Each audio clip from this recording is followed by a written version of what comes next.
Vocês querem saber como se originou a religião do Rosa Cruz? Ou seja, o rosacrucianismo? Olha que nome, né?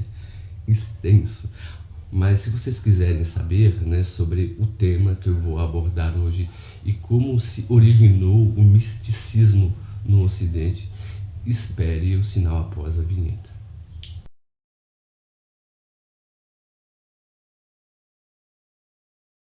Hoje eu gostaria de falar com vocês sobre a origem, né, dos Rosas Cruzes. Como é que se originou essa religião, né?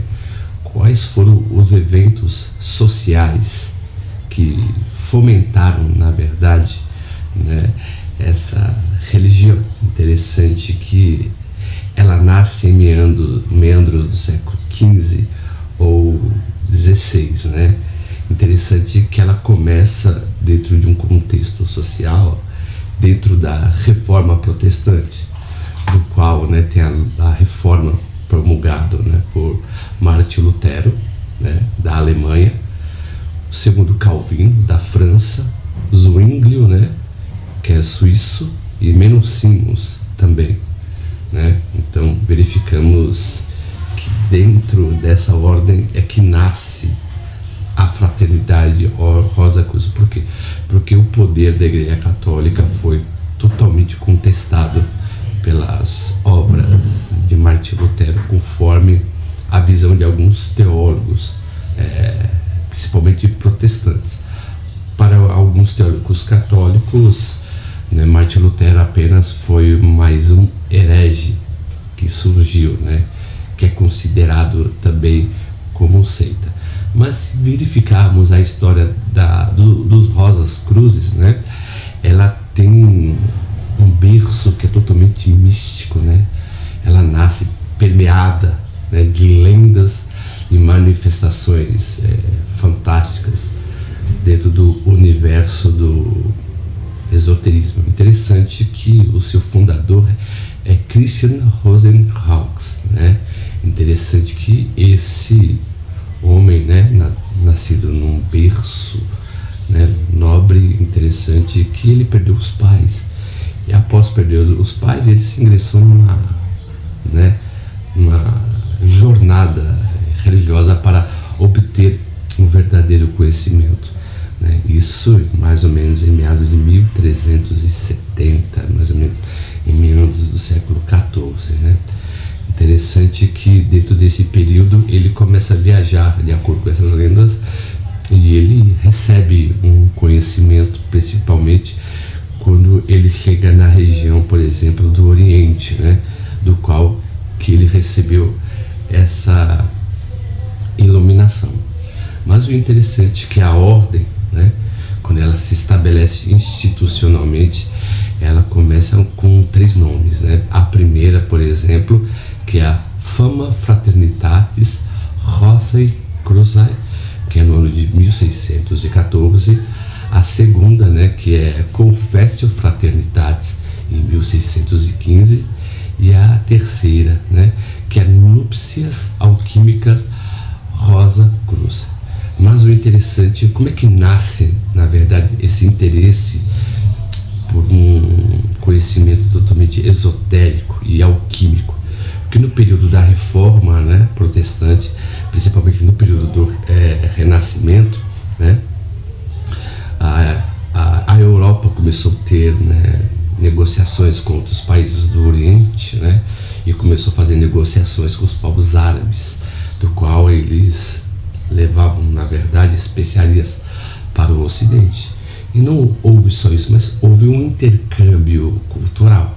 Então a Europa começou a conhecer alguns sistemas de espiritualidade, né, muçulmana até, ou então de outras ordens, né, relativas ao conhecimento místico oriental. Então quando nasce essa fraternidade Rosa Cruz, ela vê que o conhecimento, na verdade, da Igreja Católica, o conhecimento ortodoxo, fracassou.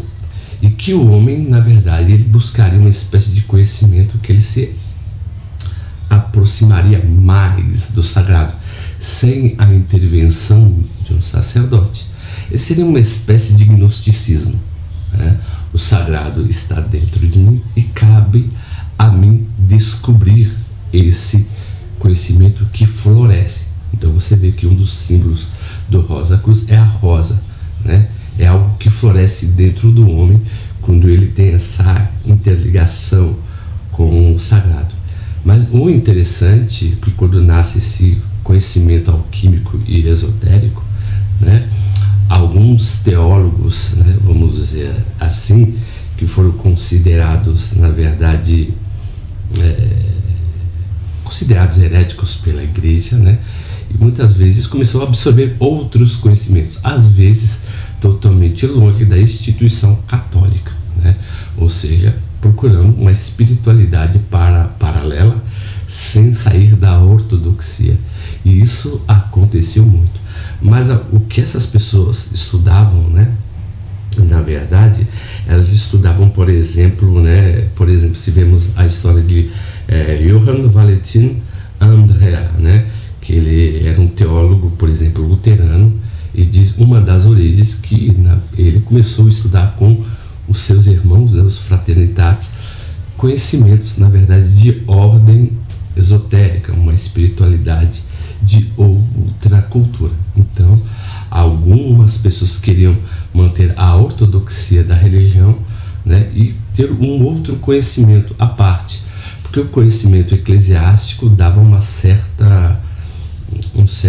a pessoa dependia, né, do dinheiro, na verdade, para poder sobreviver, porque apenas os reis e os sacerdotes tinham uma condição muito mais, vamos dizer assim, né, os reis, os bispos tinham uma condição financeira muito maior do que o da população em geral. Então as pessoas dessas ordens, né, mediante a influência de outros povos do Oriente Médio, eles começaram a estudar, por exemplo, o misticismo, né, a astrologia, a alquimia, né, a metafísica, né, por exemplo, teria a metafísica de Avicena, teria a metafísica de Averroes, teria a metafísica de outros mestres orientais, né, e começaram a estudar filosofias paralelas, né, fora, na verdade, né, da filosofia ocidental e espiritualidade.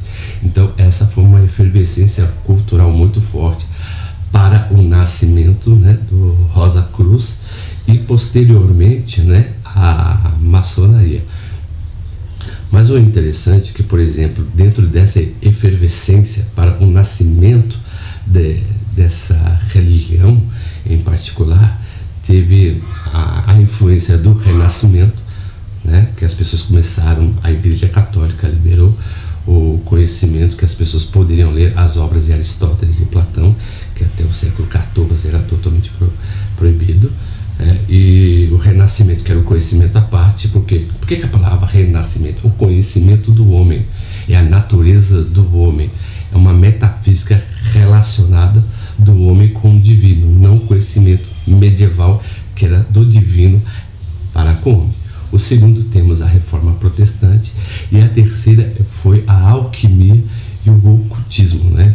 Então, interessante que uma das características disso, né, que a alquimia seria a busca pela pedra filosofal, né, e a busca de interpretar e conhecer a natureza. O interessante é que tanto o Santo Abelardo quanto o São Tomás de Aquino, eles eram mestres alquímicos, né? Tem até obras que relatam a respeito, porque a alquimia sempre buscava a imortalidade do homem, e a partir da alquimia nasceu também a química, porque alguns experimentos em busca da, vamos dizer assim, né, da eternidade surgiram, né, de forma acidental, né, outros elementos químicos, porque a alquimia, né, por exemplo, era uma mistura tanto de encantamento, conforme que a pessoa ia pronunciar uma reza, da qual ficava misturando os elementos químicos, né? Então a Rosa Cruz, ela começou a estabelecer o seu princípio ritualístico a partir de então, porque eles começaram também a ler, né, as obras, né, da cultura egípcia, o livro dos mortos, o livro Hermes Trismegistus, também, e dentre outros conhecimentos paralelos ao conhecimento que tinha na Europa, né, no século XV em diante. Então, a partir daí, né, a espiritualidade ocidental começou a ter algumas características particulares, assim como floresceu, por exemplo, a física mediante as obras de Galileu Galilei, a filosofia também, né, porque os filósofos até o século XV eram todos filósofos católicos. Então, no período do Iluminismo, a filosofia ela começou a se tornar totalmente secular, né? Então vemos três ondas, né? Tem essa onda da ciência, tem a onda da filosofia e tem a onda religiosa, no qual nos livros de história, na verdade, não mostra. Então, é um conhecimento paralelo que você tem que procurar à parte. Mas se verificarmos, por exemplo, quais são os símbolos, né, que remetem à ordem Rosa Cruzae, como eu já disse outrora, o símbolo Rosa Cruz, ela, né, representa o conhecimento do homem quando ele se aproxima do sagrado. A cruz é um símbolo sagrado e a rosa é um elemento que remete ao florescer do homem, ao conhecimento do homem de si mesmo quando se encontra com o sagrado. Então há uma união entre a natureza humana e a natureza divina, do qual que o homem começa a crescer espiritualmente. O interessante também que um dos símbolos, né, dos Rosas Cruzes seria a águia, que é um símbolo de elevação espiritual e transcendência, né? Ou seja, quanto mais o homem conhece, mais ele aprimora a sua natureza de ser humano, na verdade. Então, quanto mais o homem conhece o divino, mais o homem conhece a si mesmo, e vice-versa. O interessante é que, se formos lermos a biografia até de Carl Gustav Jung, para estabelecer a sua tipologia simbólica no mundo dos arquétipos, ele estudou também muitos elementos alquímicos, né? Um dos elementos também, né, da ordem que representa a união do homem com o sagrado, que é o símbolo, é a realidade simbólica, é o caduceu, né? O caduceu seria uma forma de pêndulo que representa o equilíbrio e a força interna e a unificação de forças opostas para a transformação do interior. Seria uma espécie de dialética existencial. Por exemplo, eu, conhecendo o divino, eu me conheço. Então, eu me conhecendo, eu conheço o divino. Então, vemos que o conhecimento, né, da Rosa Cruz é totalmente gnóstico, que vem da palavra gnose, que é conhecimento, né, que é considerado até pela Igreja Católica uma espécie de heresia. Por quê? Porque na Igreja Católica, tanto na Igreja Protestante, há o elemento do sacerdote. E na Rosa Cruz, né, nem sei, por princípio, as pessoas eram auto-sacerdotes, que é um conhecimento totalmente intrínseco, né, e evolutivo, na verdade, que era um conhecimento totalmente empírico. A relação do homem com o sagrado não se baseava na lógica, e sim na experiência. Então, o iluminismo sufocou, na verdade, essa espécie de conhecimento que o homem teria com o sagrado, e que o homem apenas conheceria o sagrado através do estudo, né? Desvinculado totalmente de uma natureza mística. Mas o Rosa Cruz, na verdade, ele continuou com esse elemento místico. Ele busca um conhecimento, né, com o sagrado, mediante a símbolos também. E ele também começa a estudar a natureza, porque para eles, tanto a natureza quanto o conhecimento filosófico, né, era totalmente vive dentro do outro. O homem não pode conhecer ao sagrado sem conhecer a si mesmo, e vice-versa. E também temos, por exemplo, mais um outro elemento que é os símbolos alquímicos, né, que seria o sol, o fogo, a lua, a terra, né, que são focos de energia, que a religião Rosa Cruz se baseava numa religião totalmente mística, né, precisa dos símbolos da terra, né, água, fogo, terra e ar, água, fogo, terra e ar, né, são os elementos que compõem, na verdade, a natureza do ser humano. Mas, por exemplo, após a morte de Christian Rosenkreuz, né, na verdade, começou ter outras correntes, né, dentro da Rosa Cruz, do qual se criaram diversas amálgamas, e hoje conhecemos como a Amorg, né? Alguns estudiosos da Rosa Cruz dentro, né, desse sistema não conhecem a MORC como o verdadeiro conhecimento implantado por Christian Rosenroix. Então eu estou informando para vocês essas informações aqui para nós podermos entender o universo simbólico e como o universo simbólico faz parte da nossa cultura. Muitas vezes olhamos um símbolo e não verificamos a história que tem por trás dele, né? Então há uma espécie histórica, há uma espécie cultural e depois, com o tempo, dentro de um membro dessa religião, elas se tornam uma espécie de arquétipo mental, digo, dentro da visão junguiana. Se vocês estão gostando dos vídeos que eu estou postando, por gentileza, se inscrevam no nosso canal, aperte o botão das notificações. Eu estou verificando aqui que o canal tem mais de 40 mil views, né? Interessante que poucas pessoas estão se inscrevendo. Ajude o nosso pequeno trabalho, né, para que ele possa evoluir mais e mais e que também que eu possa passar mais informações a respeito, né, para vocês. Mas ajude o nosso canal, não se esqueça de dar o joinha, né, aperte o botão das notificações e divulgue o nosso pequeno trabalho. E como sempre eu agradeço o carinho, a atenção de todos e até a próxima.